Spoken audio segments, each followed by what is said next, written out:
Amen. Huwag tayong mayawa sa pagpalakpak, lalo kung para kay Jesus. Amen. Sige po, makakaupo tayong lahat.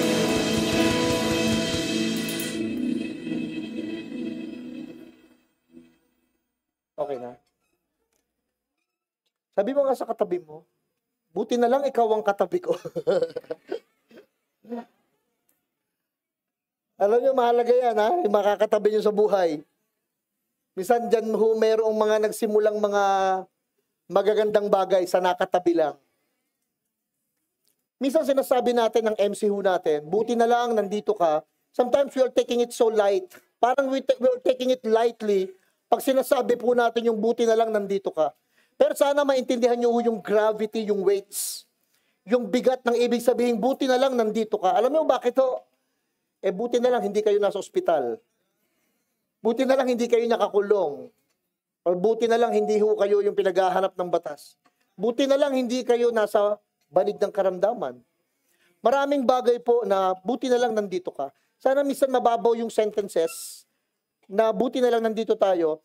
Even David himself, one of the wisest noble king, mayaman, makapangyarihan ng mga panahon ni David, sinabihan ng Diyos na a man after God's own heart, sinabihan ni Lord na your kingdom will know no end. Meron siyang realization sa kanyang paghahari. Sabi niya, yung isang araw daw sa bahay ng Diyos, hindi maikukumpara sa 1,000 taon ng mundo. Alam niyo kung anong pinaka-best place to be? In the perfect will of God. And this is the perfect will of God. Yan ang pinaka-best place you can have or you can be. Pwedeng napakaganda ng lugar. White sand, pink sand, on a beach. Pwedeng nandun kayo sa snowy mountain. Pwedeng nandun kayo sa isang mga sightseeing view na talagang sobrang gaganda. Tapos hindi naman pala yun ang will ni Lord sa'yo, baka doon ka pa natsugi. Nakikalala akong tao na talagang nandun sa napakagandang lugar, doon pa natapilok. Doon pa namagayong pa. Doon pa nagkaroon ng aberya. The best place actually is every time that you are in His perfect will. Yun na yun eh. You have everything you need pag nasa kalooban ka ng Diyos. At ano pa ba ang pinakamaganda na maging kalooban ng Panginoon? Hindi yung magkasama-sama tayo. Nandun yung anointing sa unity. Kaya ako, hindi ko dinadaan ng mga tao na dapat pare-parehas tayo. Hindi yun ang unity eh. Baka uniformity yung sinasabi mo. Pero yung unity na magkaisa lang kayo para kay Kristo, unity na yon. Kahit magkaiba-iba kayong lugar. And sabi ng salita ng Panginoon, actually, kinote ni David, that, behold how good and how pleasant it is for brethren to dwell together in unity. It is like the oil or a mountain or a dew in a mountain of Hermon going down, like an oil from the head of Aaron down to his beard, hanggang dun daw sa kanyang laylayan ng damit. Ibig sabihin, pag may unity, nagpo-pour out si Lord ng anointing para i-pour out pababa sa ating lahat. Whenever there is unity. Sabi ni Lord, pag may 2 or 3 gathered together in my name, I am in their midst. Bakit nasa kalagitnaan siya? Nilagay niya yung kanyang majesty sa bawat isa sa atin. Christ lives in us. And then magsasama-sama tayo. Ano ibig sabihin ng Christ? Anointing. Nagsasama-sama tayo, edi corporate anointing. We in love pa sa isa't isa. We love each other. Pag nagmamahalan ng mga tao na nagsasama-sama, ang masaklap yung nagsasama-sama kayo para may ibagsak. Ayoko nun eh. Maganda nagsasama-sama tayo para may itaas. Maganda nagsasama-sama tayo para magpalakasan. Kasi kung minsan may mga pagsasama-sama para may ibagsak, para mayroong sirain, para may wasakin. Hindi yun ang goal at kailanman magiging goal natin. We come together to bless, to reach out. Kaya sa lugar na ito, everybody is welcome. Especially if you are an LGBT, you are very much welcome, accepted in this church. And that's not just for fun of preaching. Hindi ho. Halimbawa, ikaw ay alam nyo, may mga worker tayo dito. Minsan magte-testimony sa inyo, 10 taon sa kulungan. Pinalaya ng Panginoon, nagsaserve sa atin po ngayon. May mga tao na grabe po yung mga pinagdaanan nila sa buhay. I mean, very worse. Pero kasi nakaramdam ng acceptance, nakaramdam ng love, ng grace, ng mercy, nagbabago nag-change. Ang pinakamasaklap sa isang tao, yung Christian ka pero ikaw yung judge. Samantalang yung God, hanggang ngayon, Savior pa din. Amen? So the best place also for you, for your heart, is to always become His vessel of His love. Yung maging channel tayo, lalagyan, daanan ba? Doon nagkakaroon ng kapangyarihan ang church actually. Hindi nyo napapansin, maraming tao ayaw nang mag-church. Kasi ang nakita, mga Christians hindi si Christ. Pero kung makikita lang ng mga tao si Christ sa mga tao, mamahalin nila yung Christians Ang masaklap ang nakita yung Christian pero si Christ hindi. Kaya ang pinakamagandang makita sa atin muna, alam nyo kung magliliwanag man tayo, hindi para makita tayo. Kung magliliwanag tayo para makita si Kristo. Amen? Doon tayo nagiging light. Doon tayo nagiging liwanag sa buhay ng iba pag ang nakita ang Diyos sa buhay natin. Yung bang pinapakilala mo ang Diyos nang di mo siya sinasabi. Paano yun, pastor? Pinapamuhay mo kasi yung pagmamahal, yung pagpapatawad, yung pangunawa, yung pagmamalasakit, yung paglibre, yung pagiging generous mo, yung pagtanggap mo. Si Lord, alam niyo kung meron isang the best tumanggap, walang iba kundi si God. Sana maging ganun din tayo. Maging accepting din tayo sa lahat ng klase ng tao. Lahat tayo may past. Tama po ba? Lahat tayo may nakaraan. Mga sanggol lang wala pa, nasa tiyan pa yun Pero lahat ho tayo may nakaraan. At lahat tayo may kinabukasan. Better to stand right now sa magiging future natin kaysa sa mga nakaraang tatayuan natin. Dahil yung future po natin, it will be better pag alam natin paano tumayo sa nakaraan. And the best way right now to stand from the past, it's yung limutin mo yung mga pangit na bagay ng nakaraan, tunguhin mo yung magandang mangyayari bukas. Amen? Alam nyo what we're going to talk tonight or today, ang pag-uusapan natin, napakahalaga. Pero, bago yun, kanina kasi tumayo dito yung una, wala yung wife ko, nagpapahinga.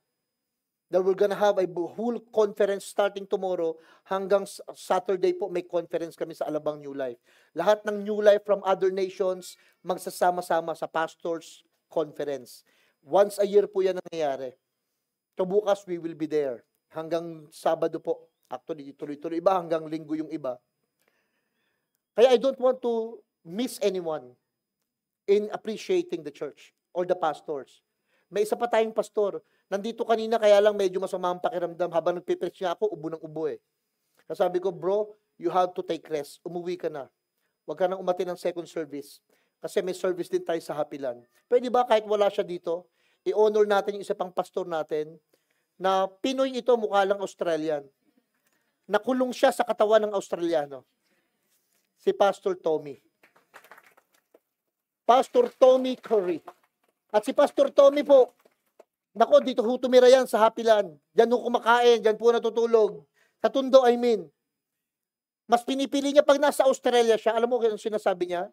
Pastor Herbie, namimiss ko na yung bahay ko. Uwing-uwi na ako. So sa kanya, ang tahanan niya, hindi Australia, Pilipinas. At hindi ba sa Pilipinas, Tondo. And when we appreciate people, please don't appreciate people just because nandyan sila. Hindi ba magagaling mag-appreciate kasi nandyan paano may makukuha ka. The best appreciation you can give to people, yung pag wala sila sa likod nila. Yung di nila alam, di nila nakikita, pero ina-appreciate mo sila. Yung iba magaling mag-appreciate lang pag nandyan Alam mo, ang plastic Alam mo, hindi totoo Kasi ang totoong honor at appreciation, kahit wala siya dyan, you will still do it. Gusto nyo ba yung ganon? May nagsasalita sa likod nyo, pero maganda sinasabi. Ang mahirap yung nagsasalita sa likod mo, tingnan mo yan. Yun masaklap Alam mo kaya ang church nauubos kasi kagatan ng kagatan. Kaya nauubos minsan. Imbis na dumami, nauubos kasi nga nangangagat. Di naman kasi sa atin nasabi na ang tupa pala nangangagat. Kala ko aso lang. Sheep bites. Minsan nangangagat yan. But the most important thing is we appreciate each other. Sabi mo ka sa katabi mo, na-appreciate talaga kita. Amen? Pag-uusapan natin ngayon about investment. Dapat marunong tayo mag-invest. Investment po saan? We will talk about, sabi ko na yung title ko, most valuable investment. Pinakamahalagang investment na pwede po natin gawin talaga. Saan? At ano investment that I'm talking about? Wisdom. Karunungan. Naku, napakahalaga po niyan. Pag nag-i-invest ka, kailangan may ROI, return of investment. Dapat may kita, may balik ba? Kanino yung ini-invest yung oras nyo? Sa kaninong tao? Pag nag-i-invest ka ng time sa isang tao, pagkatapos, instead na may makuha kang maganda, ang nangyari, nasisira, nasasayang yung oras mo, nababash ka pa, at kung ano na pa, I suggest not to invest to those people. Kaya ang magandang piliin nyo yung mga taong makakasama nyo base sa pangarap mo. Choose your friend based on your dream. Kung yung dream mo na maging ganito, maging ganyan, tapos di mo nakikita sa mga taong kasama mo, magpalit ka muna. Pag natupad mo na yung pangarap mo, balikan mo sila. Why? Because it's very important, yung associations, very important yung makakasama natin. Where are you investing your time, your money? Where are you investing actually your life? Saan natin ini-invest? Baka mamaya sayang. At the end of the day, haharap ka pala sa Diyos, tatanungin ka, o anong nangyari? What have you done? Tapos hindi natin masagot, ay inubos ko po sa pagma-Mobile Legend. Inubos ko po sa kung ano-ano na mga bagay sa buhay na ito. Okay, nag-enjoy ka, kaya lang mali yung investment mo. Sayang. Why? There is another life after this. Meron isa pang ine-expect sa atin. Pero gusto ko i-differentiate ngayon, anong kaibahan ng kaalaman sa karunungan? Anong kaibahan ng knowledge sa wisdom? Many of you may knowledge, pero walang wisdom. At ang wisdom, by the way, ay hindi nakabase sa edad, sa lugar na kinalakhan, sa pinag-aralan po. Walang kinalaman. Halimbawa, pag iniisip nyo, matanda na kayo, puno ng karunungan ito. Hindi ho, Sorry po, pero may mamimit kayong mga tao na may edad, pero walang pinagkatandaan eh. Pero may mamimit kayong mga batang-bata, punong-puno ng prinsipyo. May wisdom talaga. So, age doesn't define maturity. Hindi ibig sabihin, alam mo ang isang bagay, gagawin mo. Di ba, maraming mga tao knowledgeable na maging healthy, lalo yung mga doktor. Alam nila kung ano gagawin para maging healthy, pero sila hindi ginagawa sa sarili. You will see people sometimes na they know what to do. Pero hindi na lang ginagawa. Why? Knowledgeable lang, pero walang wisdom. Alam nila na dapat iwasan yan, pero siya hindi maiwasan. Alam nila ito dapat mga tamang kinakain, pero hindi nagagawa. So you will understand how important is this. Why? Because knowledge is knowing truth. Kaya lang, hindi ibig sabihin, alam mo yung totoo, magagawa mo na eh. Why? Because wisdom is living the truth. Ang wisdom, pinamumuhay mo. Pero siguro bago ko tapusin muna itong sasabihin ko, pagdating sa wisdom, ang unang-una pong basis natin, hindi experience. Secondary yun. The best wisdom that we have is Jesus Christ. He is our wisdom. In our mind, in our hearts, in our life, Christ is our wisdom. Pag hindi mo man ma-experience yung bawat bagay, tignan mo si Christ, how He deal, how He lives, how He say things, how He think, how He perceive. Yun yung wisdom na meron tayo kay Kristo. Para hindi natin magagamit yung experiences ng iba. Para hindi natin ilalapat yung wisdom sa experience mo lang. Kasi akala ko experience is the best teacher. Hindi naman eh. Maraming tao nakaranas na ng ganun, pero ulit-ulit naman eh. Di ba ito, pagkaya nagkasakit, pagkaya nagkandasuka, titigil na yan. Hindi ho eh. Di ba pagkatapos uminom, lahat ng uwak tatawagin, uwak! Pero pagkatapos nun, inom na naman. Iba nga na-confine na sa ospital eh. Nagkatama sa baga, nagkatama sa atay, nagkatama sa kidney. Kakayosi, kakabisyo, kakapuyat, kakapagod, kakatulog, lahat. Nadala ba? Hindi. Hindi. Iba pagkaya, nabuking. Titigil na yan, madadala na yan. Ilang beses nang nabuking eh. Hindi naman dumadala eh. So, hindi experience ang best teacher. Tama?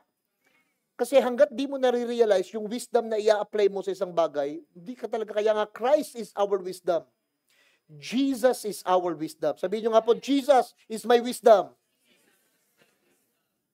Yung knowledge po can make you smart and intelligent. Pero yung wisdom makes you sensible and godly. Yung wisdom, alam nyo kung ano, nagiging sensitive ka sa damdamin ng iba. Nagiging godly ka, hindi lang smart ka, hindi lang intelligent ka. Ang taas ng IQ mo, ang galing mo sa academic, pero ang bobo mo sa love life. Pwede yun eh. Di ba? Kung minsan taas-taas ng IQ mo, kumabit ka pa kay sir, kay boss. Pero matalino ka. Minsan ang taas ng IQ mo, pero ang baba ng EQ mo, emotionally. Yung EQ mo, emotional quotient mo, medyo mababa. Pag mataas ang emotion, mababa ang wisdom eh. Pero pag mataas ang wisdom, yung emotion stable.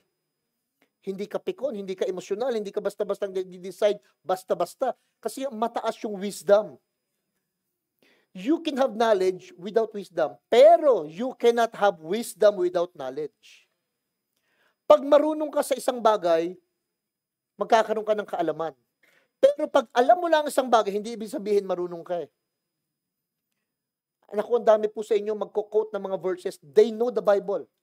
They can explain it. Pero ang problema, they don't have the wisdom to live it.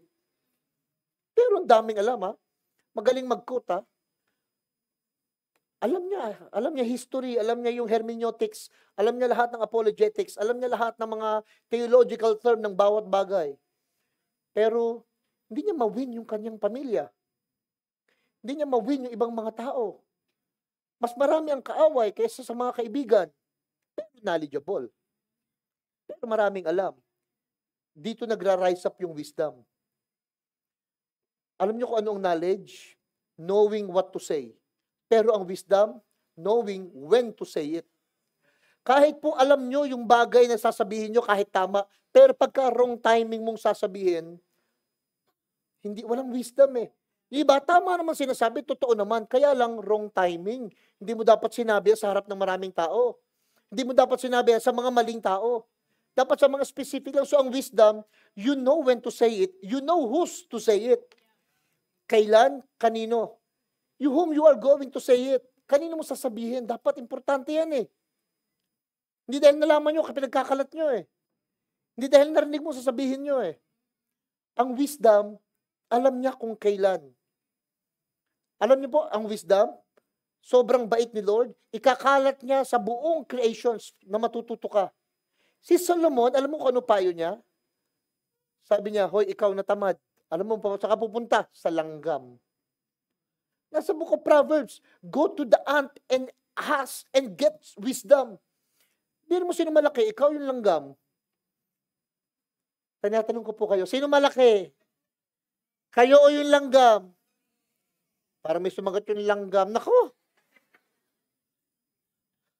Mas malaki tayo sa langgam, pero sabi matututo tayo. Ano mo kung ibig sabihin nun? Umpisa pa lang? May tanong po ako, yung bang magulang pwedeng matuto sa anak? Ha? Pwede. Pwede. Yung bang mga may edad pwedeng matuto sa mga mas bata? Eh kasi nga, kung sa langgam nga matututo ka, liit-liit nun, hindi ka matututo sa anak mo? Hindi ka matututo sa mas mabata sa'yo, sa mas maliit sa'yo, sa mas mahina sa'yo, sa mas bago sa'yo. Kaya lang yung iba, mas mauuna yung pride kesa doon sa learning, sa wisdom. Bata-bata mo pa, ba't ako magpapaturo sa'yo? Ang bago-bago mo lang dito eh. Papunta pa ka pala, pauwi na ako. Wala pong wisdom doon. Ang wisdom, nagpapaturo. Nakikinig. Amen? Sabi ni Jimi Hendrix, biro mo artist to si Jimi Hendrix, gitarista yan eh. Pero sabi niya, knowledge speaks, wisdom listen. Alam niyo po, sino pwedeng may karapatang magsalita? Yung mga nakinig muna.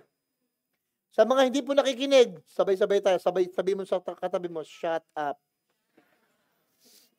Sa mga hindi po nakikinig muna, shut up muna. Pero pag nakikinig na tayo, pwede na tayo magsalita. Kasi nakinig ka eh. Alam niyo kung maganda sa pwesto niyo ngayon kaysa sa pwesto ko? When I speak, I only repeat what I know. Pero kayo, when you listen, you allow yourself to learn. Kaya mas maganda yung pwesto nyo. Mahirap kaya kada linggo nag-iisip ka ng mensahe. Hindi madali yun ha. Kada linggo magpe-prepare ka, mag-iisip ka, tapos magsasalita ka. May iba nga, inuulit ko na lang yung alam ko eh. Pero sa mga nakikinig, ang sarap kasi natututo tayo ng mga bagong bagay. Amen? Kaya the best place is always to listen first. Makinig tayo, listen to your heart. Parang kanta yun No? Listen to your heart. Di na ako nakatiis, kinanta ko na. Listen. Importante po yan. Sabi ni Ernie Baron, knowledge is, pero actually wisdom is grace in action. Pansinin nyo, maraming may knowledge, nag-gain lang ng power. Pero dahil walang wisdom, nawala din yung power. Marami pong natanggap sa trabaho kasi nga matalino. Maganda yung resume. Pero dahil walang wisdom, natanggal din agad. Marami pong mga tao, nagkapera kayo nung una, no? O wala na ngayon. Wala kayong wisdom eh. Nagkaroon ka dati ng opportunity eh. Wala na ngayon. O hindi na i-apply yung wisdom eh. Kaya kung minsan blessing can turns a burden without wisdom. Yung bang dati meron ka pero biglang nawala, magtataka ka. Kaya pagka kayo nagkakasakit, huwag kagad healing ang tanong. Ang hilingin kay God muna, Lord, wisdom, para pag healed na ako, di na uli ako magkakasakit. Pagka kayo nag-away, ang goal hindi lang magkabate, mag-ask ng wisdom. Para yung pinag-awayan nyo mag-asawa, hindi nyo na pag-awayan uli. Pag may wisdom, marami actually, mga pastor, asking for anointing kay God, revival kay God. Bibigyan tayo ni Lord ng maraming tao, isang kumpas lang niya yan. Pero alam niyo kung anong marami sa mga leader na wala? Wisdom to handle it. Wisdom to take care of the people. Wisdom na wag magkaroon ng privacy sa kapwa babae. Kaya ako hindi ako nagsasakay ng babae sa motor ko eh.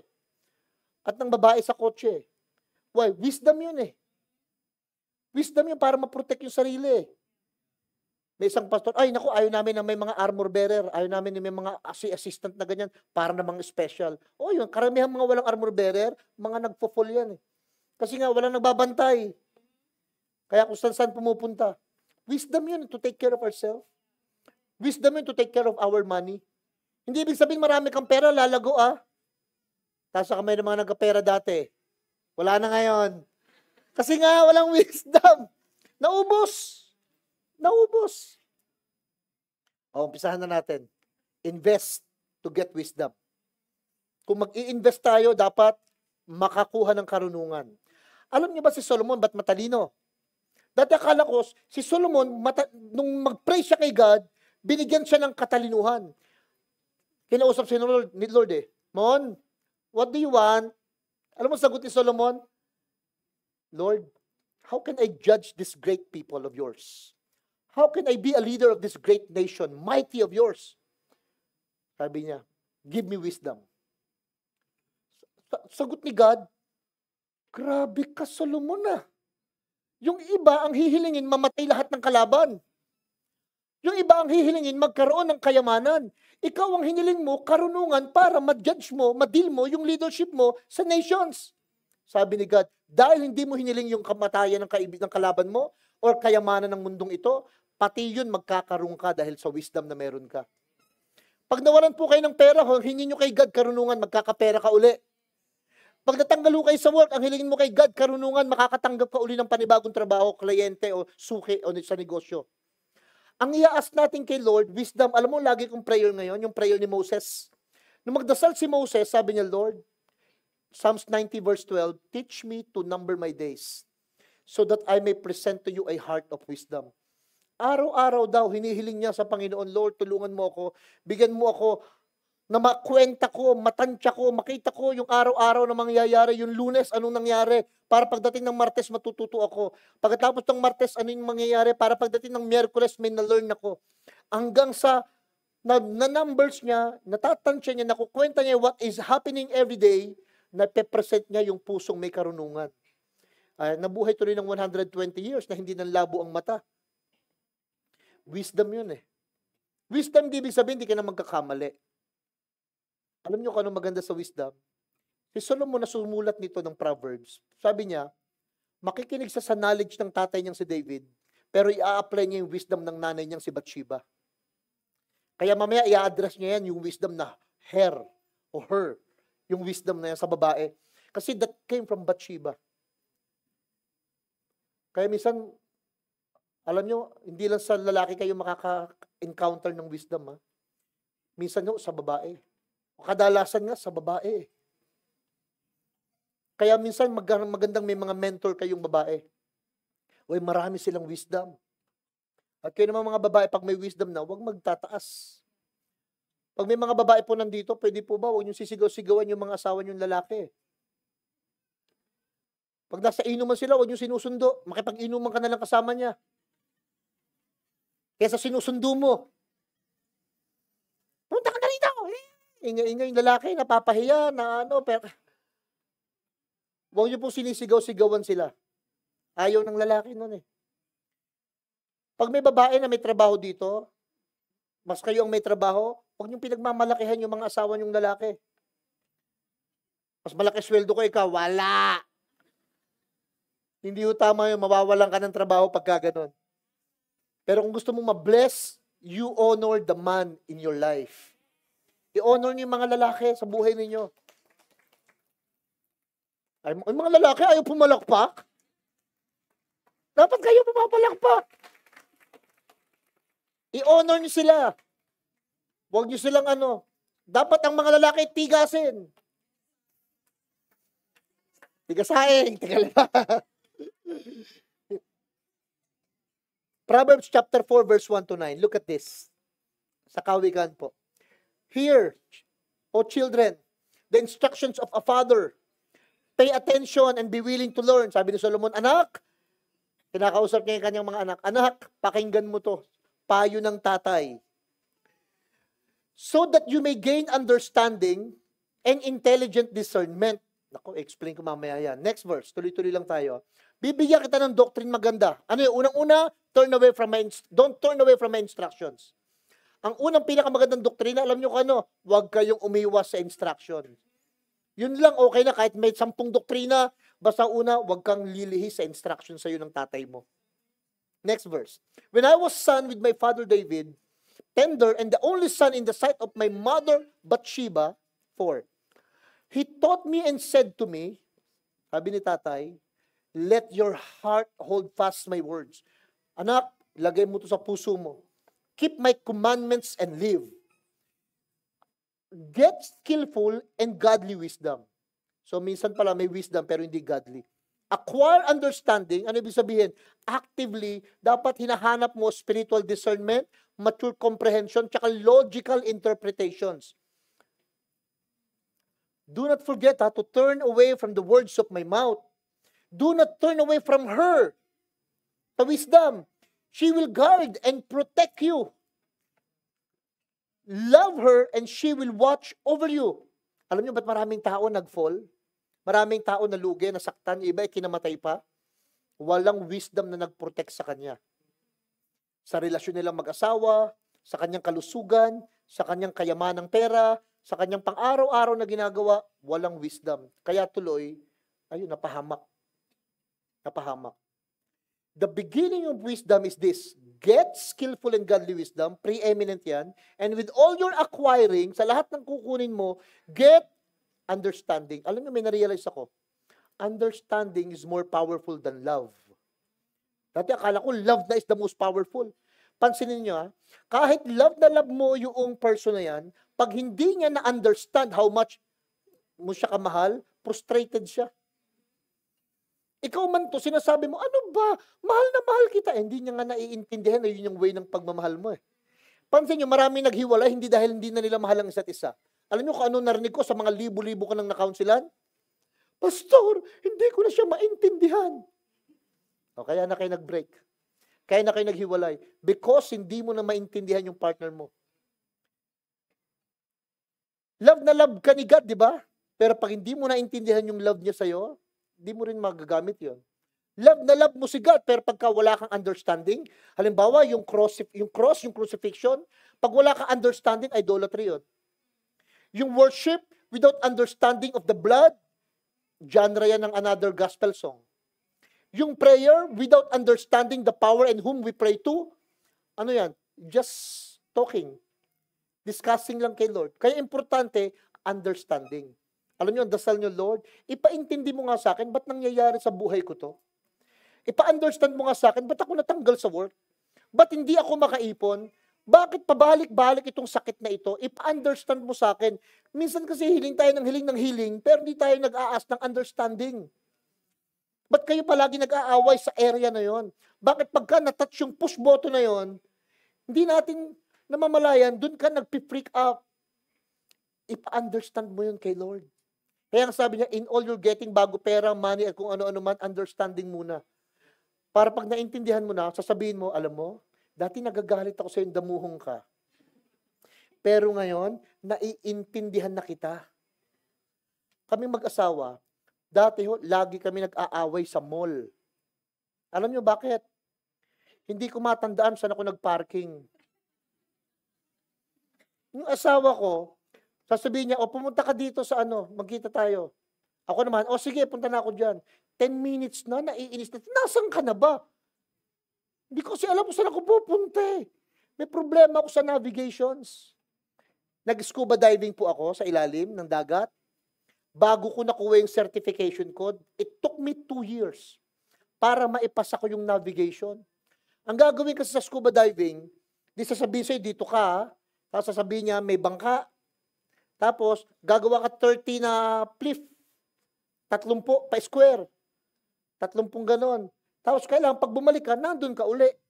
Di ako naman, walang MMDA sa ilalim.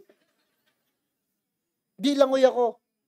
30, 1. Tapos, ang problema, nakatingin lang ko sa compass ko.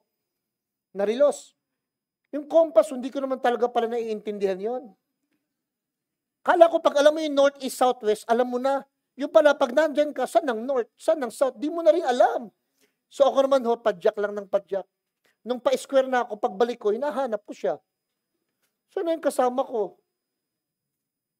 Alam mo yung nagpalakas ng loob ko? Kung si Nemo nga, nawawala ako pa. Kaya nga may Finding Nemo eh. After nun, di ko siya makita, alam niyo ginawa ko? Then di ko siya makita, kahit anong turn ko, sabi ko, aangat na lang ako. Nung aangat na ako, di tinas ko na yung sabi, aangat ako. Pag tingala akong gano'n, nandun siya sa ibabaw ko. Yung dive master ko, nasa ibabaw ko lang pala. Sabi sa akin, no. Sabi niya, huwag kang aangat. Huwag kang aangat. Diyan ka lang. Tapos panik kami. Ano nangyari? Ginawa namin, alam niyo, piniringan ho ako. Hindi sa ilalim, doon na kami sa taas. Pinaglakad ako ngayon ng 30 hakbang nang nakapiring. 1, 2, 3, 30 yun. Pabalik pa square. Nung pa square na ho, pagbalik ko 30. O tanggalin mo na. Nasa Maynila na ako eh. Ang layo na. Ang layo na, hindi ko na alam. Walang direksyon eh. Walang direksyon. Alam niyo, yung wisdom will give you directions. Kahit blindfolded ka, kahit wala kang idea, yung wisdom, lalagyan ka niya ng guidance. Ida-direct ka niya sa kung dapat saan ka pumunta. Next verse. Prize wisdom, exalt her. She will exalt you. She will honor you if you embrace her. Last verse. She will place on your head a garland of grace. She will present with you a crown of beauty and glory. Pag daw may karunungan tayo, alam nyo kano, tinaas mo siya, priority mo yan, itataas ka niya. Amen. Everyone is looking for something valuable. Lahat naman tayo naghahanap ng bagay na mahalaga. Money, fame, success, followers. Kaya lang ang Biblia, may nakasulat na kung meron daw tayong kukunin, unang-una dapat priority yung wisdom. Bago ang anointing, wisdom ang hilingin nyo. Bago ang mga members sa church, wisdom ang hilingin nyo. Marami pong pastor ang pinipray nila, Lord, padalan mo kami ng mga manggagawa. Ang hilingin mo, bigyan mo kami ng wisdom, Lord. Para maka-attract ka ng mga manggagawa. Wisdom muna. Proverbs 4:7. Sabi diyan, yan yung pinakamahalagang pwede mong makukuha natin. Wisdom is the most valuable commodity, so buy it. Revelation, knowledge is what you need, so invest in it. Doon daw natin ilagay. Pastor, pwede bang pera na lang, wag ng wisdom? Money can buy you comfort. Pero, wisdom will keep you from distraction. May mabibili ka ho dahil may pera, totoo naman yon. Pero, alam mo, mamumroblema ka rin pag wala kang wisdom. Kahit naka-check-in kayo sa hotel, nabili mo yung magandang kama, nakakain ka ng masarap na pagkain, kaya lang pagkatapos po nun, nakakaskas mo ng sobrang credit card mo, yari ka din. Wala kang wisdom, nagamit yung credit card mo, lumobo na eh. Pero may comfort. Pero masarap, pero masaya, pero sisingilin ka. Yun ang ginagit ng marami. That everything has a price tag. Lahat po ng bagay sa mundong ito may bayad. Baka kala nyo libre. May bayad yan, comfort, bayad yan. Kaya nga may usapan kami ni Ruth, pag nagtatravel kami, hindi baling mahal kasi mahal talaga ang comfort. Mahal ang comfort. Yung air condition lang ho natin dito, mahal yan. Yung bill natin sa kuryente, sa church. Kesa naman halimbawa, gusto nyo ba ating kayo, naguhulas kayo lahat dito. Pero tipid tayo. Walang aircon, pero lahat kayo, mga makeup nyo, lalo yung mga naka-eyeliner, baka nakagano na yan, mga yan. Magkatakutan pa tayo dito pag nakita natin yung itsura nyo. So, kung gusto natin ng comfort, magbabayad tayo. Amen. Gusto niyo ng comfort eh. Magbabayad tayo. Gusto niyo ng malinis eh. Mag-aayos tayo. Wisdom yun eh. Yung iba, gusto lang ng resulta pero ayaw ng proseso. Gusto pumayat, ayaw mag-diet. Hindi pwede. Kailangan talaga ng process. Yung success may open doors sa buhay po natin. Pero wisdom will help you what to walk through. Hindi lang dahil may pintong bukas, pasok tayo ng pasok. Kailangan dahan-dahanin po natin. Pag sarado nga, kinakatok eh. Pero pag bumukas yung pinto, wag kagad pag may nag-alok sa inyo. Kaya marami na scam, walang wisdom. Too good to be true ba? Alam nyo, simulat sa pulpo, hindi tayo na-scam kahit kailan. Ang church na ito.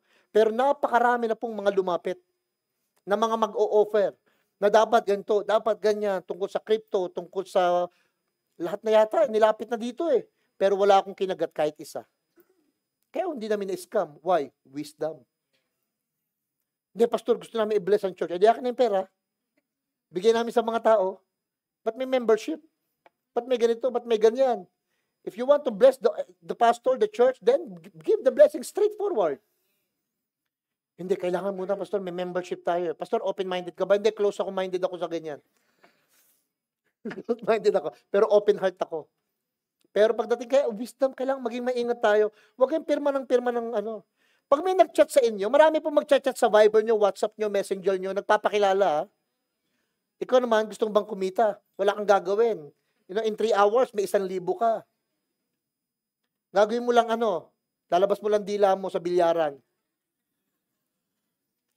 Sana nga ganun. Kaso walang ganun. Minsan, ang daming mga sasabihin sa'yo. Ikaw naman, nasilaw. Sabi mo sa katabi mo, huwag kang pasilaw. Why? Without wisdom, blessing can be a burden. Minsan, pag walang wisdom, may pera ka nga. Nakulong ka naman. Minsan, nakain mo nga, ang sarap-sarap. High blood ka naman. Yung bang ang dami mong mga bagay na nagustuhan mo, kala mo blessing, pero later on, nakakonfine ka. Nakuha mo nga ang ganda-ganda. Nung sasakyan, di mo naman kayang bayaran. Nabaon ka tuloy sa utang. Nahatak tuloy. Walang wisdom eh. Di bali magtiis basta may wisdom. Amen? Why? Maraming pananaw tayo hindi nagmamatch sa point of view ni God. Kaya sabi ni Charles Swindoll, wisdom is the ability to see life from God's point of view. Ang wisdom daw, magkaroon tayo ng abilidad na makita yung mga pananaw ng ibang tao, pero ikaw, iba sa pananaw mo. Kasi ang point of view mo, point of view ni God. Sa mga tao kasi, magkapera lang, ayos na. Makuha lang, okay na. Masayahan lang, masarapan lang, guminhawa lang, okay na. Hindi mo na kwenta yung kapalit. Na meron niyang price, may kapalit yan. May mangyayaring iba eh. Kaya nga ang wisdom, point of view ni God. Paano ba, pastor? Help us how to invest. Paano matutunan na mag-i-invest sa wisdom? Di ba ito yung una? Wisdom is the most valuable commodity. O ngayon, paano natin makukuha yung commodity na yan? Paano natin makukuha yung pinakamahalagang pwede nating maposes sa buhay na ito? Basahin ko muna itong 4:7 ng Proverbs. Getting wisdom is the wisest thing you can do. Hindi passing the bar exam. Hindi passing the nursing, the let, or any exam sa mundong ito. Importante lahat yun na makapasana-sana tayo. Pero bago mo maisip yun, ang hilingin mo kay Lord, Lord, bigyan mo ko ng wisdom. Para pag hindi ako nakapasa, hindi kami nabigyan, hindi kami na-approve. Pag may wisdom ka, hindi ka masyadong magwawala. Madaling matanggap, okay lang, edi re-apply. Okay lang, edi retake. Hindi ka emotional. Well, may wisdom, kaya alam nyo, pinapakuha sa atin ng Panginoon, karunungan. Paano gagawin? Una, gusto nyo po ba ang step by step? Ito po unang gagawin. Listen to correction. O yan, sabay-sabay po tayo. I love correction. Ready? Go! Basahin natin yung verse 1. Listen, son, to my correction. I speak to you as your father. Let discernment enter your heart and you will grow wise with the understanding I impart. Huwag niyo pong basahin, sasabihin sa inyong tatay. Mga anak, makinig kayo. Pag kinukorek ko kayo, kasi mahal ko kayo. At pag tinanggap niyo yung corrections na yun, papasok ito sa puso niyo na yung bagay na hindi niyo naintindihan, i-impart ko. Mas maiintindihan mo, yun pala yung purpose. Why? Listening to correction is the first step in becoming wise. Alam niyo ba't marami pong mga walang wisdom? Puro galing, puro pride, pero walang pinapakinggan. Walang nagko-cover sa kanya. Kaya nga lagi kong tanong, who do you listen to? Kanina may pastor dito from Olongapo, straightforward, sabi ko sa kanya, Pastor, makinig po kayo kay Pastor Edwin. Dapat may mentor ka. Dapat meron kang pinagsasabihang pastor. Mag-aral ka sa kanya, alamin mo paano maging isang leader, paano maging isang servant, paano maging isang... Get everything from the wisdom of this man. Kailangan kasi, pastor, may ganun ka eh. Straightforward, from Olongapo. Why? Kasi may benefits naman kasi. Gusto niyo ba ng benefits? Ang benefits ng embracing of correction, number 1, you gain intelligence and discernment that enters your heart. Hindi ka tumalino sa academic. Hindi ka tumalino sa mga numero, letra, o kung ano man. Pero alam nyo, saan kayo naging marunong? Sa puso. Nagkaroon ka ng discernment, galawan pa lang, alam mo na, alam ko na to. Nagsasalita pa lang siya, binobola lang ako nito. Sinusugarcoat niya lang ito, pero hindi totoo talaga sinasabi niya. Meron kang ganun eh. Alam nyo, kailan nagsimula yon? Nag-benefits ka when you embrace corrections. Hindi naman talaga masaya pag kinukorek eh. Nakakairita. Nasasaktan tayo pag kinukorek tayo eh. Yung iba nga sinasabi pa sa atin, Albayan, ako lagi nakikita. Ang ganda nun. Yung ikaw nakikita, yung iba hindi. Kasi pag nakikita ka, makukorek ka. At magiging better ka. You grow with understanding. Sa corrections, you grow with understanding. Ano mangyayari? You will reign in life. You will reign in life. Ito yung susi. Bigyan ko kayo ng susi. Mabilis lang po. Be faithful to your spiritual parents' instructions. Kung sino man po yung inyong mga parents' instructions, o mentor, or pastor, or leader ninyo, alam nyo, makinig kayo doon. Makinig kayo. It's very important. Pag binibigyan kayo ng correction, alam nyo magandang gawin? Treat correction as a gift, not punishment. Sabay-sabay tayo. Sabihin nyo nga po, penging regalo. Ano yung regalo? Corrections. I-treat nyo yung correction as a gift. Huwag punishment. Kaya po pag may nagko-correct sa inyo, iba naman kasi pag kino-correct, nire-remind mo pa lang, nakabukas na yung payong. Wala na, hindi na yung makikinig. Pag sinasabihan mo, sumasama ang loob. Nagagalit, naiinis. Mga ako i-correct. Mga ako, marunong ka pa sa akin. Huwag po, mahalin natin yung correction. Sabay-sabay tayo, minute. With feeling, sabihin nyo, I love correction. Never forget what you are taught if you want to reign in life. Lahat ng bagay po na natutunan ninyo, huwag nyo kakalimutan. Be teachable, not defensive. Be teachable, not defensive. Huwag kayong defensive pag may nire-remind sa inyo. Huwag kayong iba alam nyo, nagsasalita ka pa. Hindi ka pa tapos magsalita, nagsasalita na siya, nangangatwira na. Hindi mo tuloy napakinggan kung ano yung sinasabi. Ang ganda pa ng sinasabi sa'yo, kaya lang, hindi natin napakinggan. Bakit po kayo nasasaktan sa correction? Kasi iniisip natin rejection. So tandaan nyo, correction is not rejection. Ano yun, pastor? Redirections. Hindi kayo nire-reject. Ang ginagawa, nire-redirect lang tayo. Kumbaga parang, dito ka dapat sa diretso, ba't pumupunta ka dyan? So walang choice, kundi ibalik ka dito sa place na yon para ma-redirect po tayo. So ang wisdom nanggagaling sa corrections. Yan ang una. So a teachable heart, parang soil. Wisdom grows. Alam niyo, ang pusong maganda, yung pusong nagpapaturo. Yung pusong nagpaparemind. Doon ang pinakamagandang corrections. May papa-memory verse ako sa inyo. Memorize nyo ito. Bukod sa John 3:16 na alam nyo na. Proverbs 12:1. Tapos basahin po natin, lakasan nyo yung huli ha. Whoever love discipline, love knowledge. But whoever hates correction is... Ang hina naman. Lakasan natin. Stupid. Sabi niya, whoever hates correction is stupid. Pag tinatanggihan mo pala yung correction, hangal, mangmang. Ba't mo tinatanggihan yan? Okay yan. Huwag mong tatanggihan yan kasi dyan ka matututo, dyan ka mabibless. Pag kinokorek tayo, amen! Last na po. Tapusin ko na. Ang wisdom po, loyal sa'yo. Ang wisdom po, protective sa'yo. Ang wisdom, powerful para sa'yo. Ibig sabihin ganito, pag naging loyal lang kayo sa wisdom, huwag kayo mag-alala, lahat ng bagay na hindi magandang nangyari, maaayos. Pag nag-stick lang kayo sa wisdom, yung mga bagay po na nawala sa atin, marirestore, mababalik. Ang wisdom po kasi loyal yan. Hindi ka na loyal kasi nga nagkamali-mali ka na, pero bumalik ka lang sa wisdom. Kumbaga, Lord, sorry po. Sorry po. Si Solomon, kaya matalino, hindi dahil matalino siya. Alam niyo ba't siya matalino? Ang dami niyang advisor. Sabi ni Solomon mismo in the book of Proverbs, blessed is the man with full of counsels around him. Ang tanong, nagpapa-counsel ba kayo? Nagtatanong ba kayo? Nagpapa-advise ba kayo?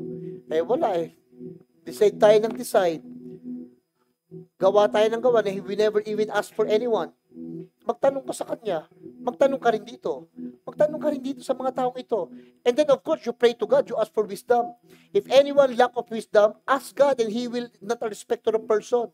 He's not even a fault finder sa other translation. Pag nawawalan kayo ng karunungan, alam niyo kung bakit minsan nagkasira yung relasyon? Ang nagkulang po, hindi yung sweetness. Hindi yung mga date, nawalan po kayo ng wisdom. Alam niyo po bakit nalugi negosyo? Dati okay naman. Hindi po pumangit ang panahon. Ano ba yan? Ang tumal-tumal ngayon. Alam niyo bang hindi totoo yung malas at saka swerte? Iba naniniwala sa swerte. Huwag kayo maniwala, malas yun. Ang kulang at mali po, wisdom. Wisdom. Yung bantag ulan, ang lamig-lamig, ang tinda mo, halo-halo. Ang ganda, yung antindi ng init, no? Yung mga tao, naglaano sa parada, nag-init-init ng tinik ng araw, lalakad ka, may dala ka dong tubig na napakalamig. Alam mo, ubos agad yun. Ubos agad yun. Kasi namimit mo yung needs may wisdom ka eh. Umuulan. Ang lamig. Alam nyo, yung EDSA na traffic, naging blessing sa iba. Ang haba ng dati nagkaroon pala sa NLEX. True to life story. Sa NLEX, nagkaroon dyan ng talagang grabe. It will take you 8 hours. Traffic standing talaga, oh. Yung mga tao, nakaisip ng negosyo. In the midst of the traffic, may mga dalang mga ventilador, may dalang charger, may dalang tubig, may chicharon. Kulang na nga lang, tapsilog eh.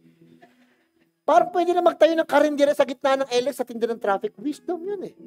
Know when to meet the needs of the people. Alam mo kung kailan mangangailangan at kung ano yung kakailanganin. Wisdom yun eh.